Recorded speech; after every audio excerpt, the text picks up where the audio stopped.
Namanya Desa Wisata Serawet. Di sini ada beberapa tempat wisata, wisata Sungai Mangrove yang finishnya di sebuah pulau kosong namanya Pulau Napemanu. Ada juga di sini wisata Bukit Kolintang. Itu trekking ada di sekitar 500 meter dari lokasi ini. Nah, untuk wisata mangrove sendiri itu dia berupa wisata petualangan.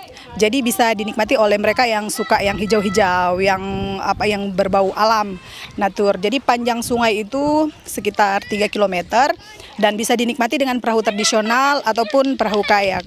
Kalau misalnya dengan perahu tradisional, tergantung dari jarak yang akan ditempuh. Kalau misalnya sampai di pulau, biasanya nelayan tradisional itu meminta tarif atau biasa untuk biaya guide itu 50.000 per orang.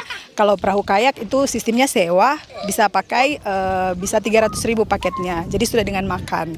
Tapi kalau untuk perahu kayak karena terbatas, jadi harus di booking dulu.